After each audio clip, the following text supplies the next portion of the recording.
E a Câmara Municipal do Rio de Janeiro negou informações sobre os dados de acesso do vereador Carlos Bolsonaro, do Republicanos, ao sistema de participação remota da casa utilizado durante a pandemia. O pedido feito via Lei de Acesso à Informação pelo portal UOL foi negado com base no Marco Civil da Internet.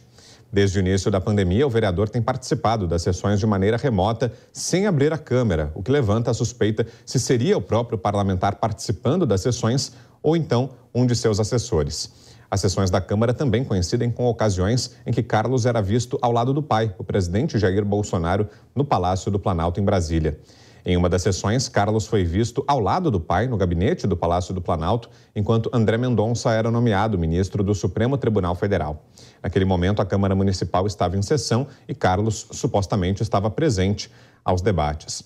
A gente vai análise do nosso time, é isso? Vai, Brown, com você. Vamos lá, então. Vamos repercutir essa informação aqui com o nosso time. Vamos começar com você, Alfredo Scaff. O que achou dessa decisão da Câmara do Rio, Scaff, negando o acesso a esse relatório com os dados de presença do vereador Carlos Bolsonaro? Olha, a decisão, ela é legal, né? Mas ela não é moral. Porque, na verdade, todo vereador é um agente público que precisa dar satisfação do seu mandato, né? Obviamente que essa satisfação, ela tem o julgamento nas urnas, e ele foi reeleito agora como vereador em 2020 pelo Rio de Janeiro. Eu não vejo nenhum problema da Câmara ter negado e colocado sigilo para preservar o parlamentar, né? O que eu vejo o problema é ele estar em dois lugares ao mesmo tempo, né? Que, na verdade, é uma impossibilidade. Isso, concorda com o Scaff que é lei, é preciso seguir a legislação, mas que não haveria problemas em deixar claro para a população, por meio da imprensa, claro, a participação dos parlamentares nessas reuniões remotas?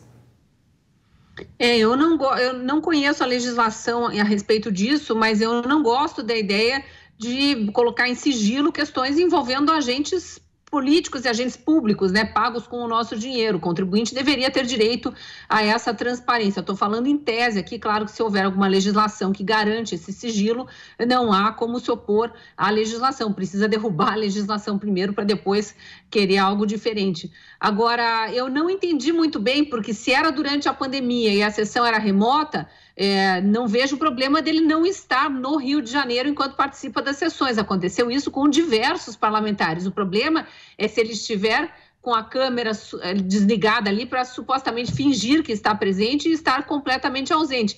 A gente viu isso acontecer nas escolas, né, Lívia? Os professores reclamando que chamavam o aluno durante a aula para ver se o aluno ainda estava ligado ali, porque ficavam com as câmeras desligadas e o aluno não respondia, podia estar dormindo, podia ter saído da frente do computador, enfim. Então, isso é muito ruim. Agora, se ele estava ao lado do presidente ou não, mas acompanhando a sessão da Câmara, ligado no que estava acontecendo na Câmara e exercendo o seu papel de vereador, não vejo problema. É por isso que a quebra do sigilo é tão importante, para deixar o eleitor decidir e se acha que ele estava exercendo seu mandato a contento. E se for confirmado, Daúde, que de fato o vereador não estava participando das sessões, que talvez fosse representado ali por um assessor, você acha que seriam necessárias punições, eventualmente, ou não? Seria compreensível também que, ao invés de o próprio vereador acompanhar, ele delegasse essa função a uma outra pessoa? Como é que você vê essa questão, Daúde? Eu acho que ele deveria sofrer uma advertência, como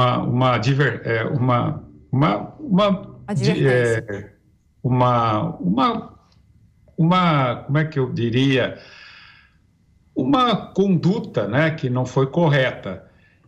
Agora, vamos entender bem esse assunto. Será que era só ele que fazia isso? Né? No caso das rachadinhas, a gente viu que tinha inúmeros deputados que tinham esse comportamento, mas a culpa e a responsabilidade recaiu sobre o filho do presidente. Será que isso não está sendo feito porque ele é filho do presidente? É só o caso dele? Será que não tem outro? Então, neste sentido, eu acho que a Câmara tem razão de não divulgar. Por quê? Porque só ele. É porque ele é filho do presidente? Então, tem um viés político muito forte, né? O que eu queria dizer, uma advertência, né? Ele poderia receber uma advertência. Então, é nesse sentido. Eu fico muito preocupado porque hoje nós misturamos uma série de coisas que nos levam a crer o seguinte, que a lei ela não vale, né? Agora, por que só ele? Será que não tinha outro que fazia isso? A pergunta é essa. Se foi só ele, eu acho que tudo bem, mas não sei se esse comportamento era só do filho do presidente. Então, por ser filho do presidente, ele está sendo investigado, está sendo acusado de um comportamento que provavelmente outros vereadores também faziam.